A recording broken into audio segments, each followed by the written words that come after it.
Moscow claims that it was a UFO. What exactly provoked the questions and lies that followed? And what problems does Putin quietly admit while staying silent about the real crisis inside his blooming empire? We will tell you more in this episode, so you'll be in focus. Don't forget to subscribe and stay with us for the latest updates. Putin has admitted for the first time that Russia's economy has problems. He ordered the government to make the economy grow, but he didn't say that the budget deficit is already more than 1 trillion rubles over the plan for the whole year. He also didn't mention the real reason for the crisis, the war Russia started against Ukraine. Instead, he blamed others again. More in the report. Official statistics showing a 0.4% GDP growth for July are insufficient, stated Putin. He ordered an increase in budget revenues by intensifying efforts to combat gray schemes, the shadow economy, and tax evasion. But what happened? Just 2 weeks ago, at the Eastern Economic Forum, the Russian dictator claimed that Russia could afford a further increase in its budget deficit due to its allegedly low level of public debt. Ignoring reality is simply no longer possible, experts believe. The issue is about growth rates, what's happening with the Russian economy. In fact, for most experts closely monitoring the figures, it was already noticeable by the end of last year that the economy was starting to slow down. It consists of two non-overlapping parts, one for the front, everything for victory, and the other civilian. It became clear as early as the summer of 2024 that the civilian sector was beginning to stall. Putin's public acknowledgement of economic problems is explained by the impossibility of concealing the obvious, note experts at the Center for Countering Disinformation under Ukraine's National Security and Defense Council. However, even here, the dictator stayed true to form, blaming officials for all troubles. However, the main reason for the decline of Russia's economy is not incompetent officials, but the aggressive war against Ukraine unleashed by Putin, which consumes vast resources on an unproductive military-industrial complex and army, led to a record budget deficit, a collapse in industrial production, and caused a drop in oil and gas revenues. So, simply ordering the government and officials to fix the situation and secure more money for the war won't work for Putin, from a message by the Center for Countering Disinformation of the National Security and Defense Council of Ukraine on Telegram. Shifting responsibility onto others is a long-standing habit for Putin. For example, at the recent Shanghai Cooperation Organization summit in China, the Kremlin dictator once again claimed that Russia was supposedly forced to attack Ukraine due to threats from the West, specifically an alleged Western-orchestrated coup in Ukraine and Kiev's aspirations to join NATO. The Kremlin also denies its involvement in the attacks on Poland on September 10th and Romania on September 13th. In this case, Putin tried to pin the blame solely on Kiev. The Russian drone that violated Romanian airspace was even called an unidentified flying object by Russia's ambassador. I am aware that Russia claims there is no evidence these were Russian drones, even suggesting a Ukrainian provocation. This was anticipated. Lies and denials are default Soviet responses. The Kremlin is again mocking President Trump's peace efforts. Anyone claiming that this was a Ukrainian provocation is spreading Russian propaganda. Putin is ready to blame anyone for his own failures and unprovoked aggression against independent states.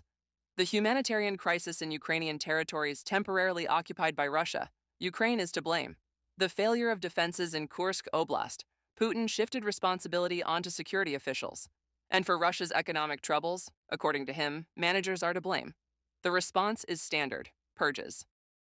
Following Stalin's playbook in 2024, after major battlefield failures, Russia's Ministry of Defense began aggressively searching for corrupt officials.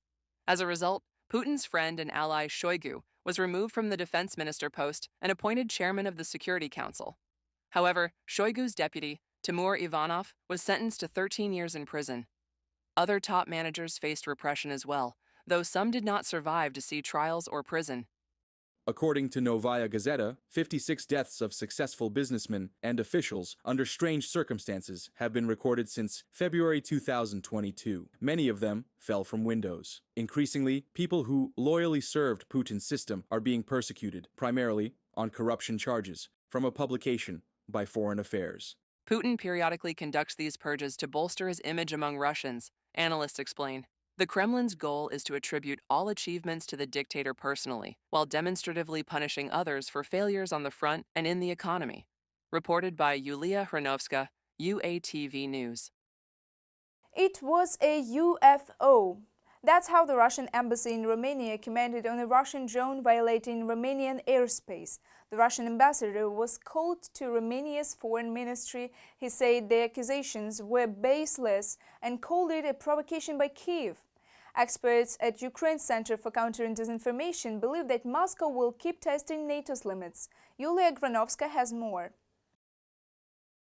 Following provocations on the territory of a NATO member state, Moscow has begun threatening the alliance with war. Dmitry Medvedev, deputy chairman of the Russian Security Council, wrote on social media, "The implementation of the scandalous idea of creating a no-fly zone over Ukraine and the possibility for NATO countries to shoot down our drones will mean only one thing: a NATO war with Russia." Putin's ally was particularly outraged by the European Commission's proposal to direct billions of euros in frozen Russian assets to support Ukraine in the form of reparative loans backed by EU debt obligations. If this happens, Russia will pursue the European Union states that attempt to seize our property until the end of time, by any means possible, Dmitry Medvedev, deputy chairman of the Security Council of Russia, on Telegram.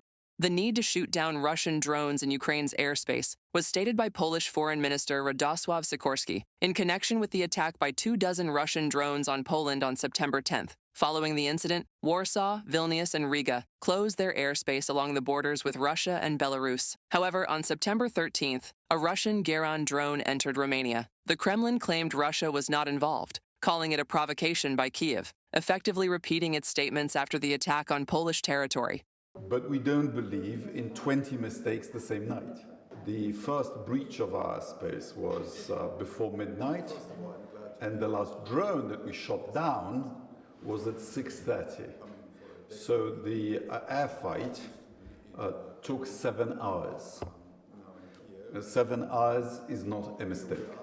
We need to collectively show Putin that there are limits to his hybrid war, where we will stop him. Because remember, this is not an isolated incident.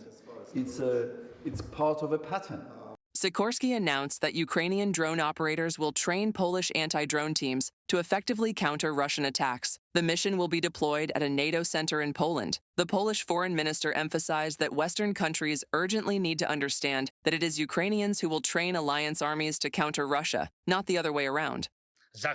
Protecting Ukraine is truly a common task, and we are ready to teach all partners how to defend themselves. Everyone sees that the Russians are testing whether it's possible to extend the war to Poland and the Baltic states. The Russian army is testing Romania's reaction. Of course, NATO has Patriots, other systems, and powerful fighters, but against Russian Shaheds and Gerans, Ukraine has far cheaper, more scalable, and systematic solutions. It's important that we don't waste time.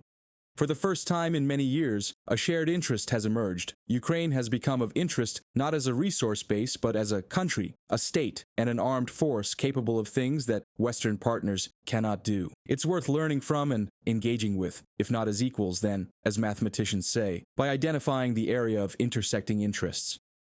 Western partners also support the initiative known as Sky Shield. It could enable Europe to shoot down Russian missiles and drones over Ukrainian territory. Protecting Ukraine's airspace is a guarantee of security for all of Europe. To accomplish this task, 120 Allied aircraft would suffice. Protecting Ukraine's western territories would allow the Ukrainian armed forces to focus on the Eastern Front, help strengthen the economy and nuclear security of the country, boost the morale of the population, and ensure the growth of Ukrainian defense production, from a publication by Le Monde. Not only provocations, but also information attacks. The Center for Countering Disinformation at Ukraine's National Security and Defense Council predicts that in the second half of September, Russia will intensify its propaganda campaign to discredit the EU's 19th sanctions package, undermine unity between Europe and the US, and erode trust in the coalition of the willing. Analysts also do not rule out that Moscow will use the Zapad 2025 exercises to manipulate and intimidate Kyiv's partners. For the same purpose, new Russian drones are likely to continue violating the airspace of NATO member states in the future. Reported by Yulia Hranovska, UATV News. What's your take on all this? Share with us below. This is UATV. Stay sharp, in focus, and stay safe.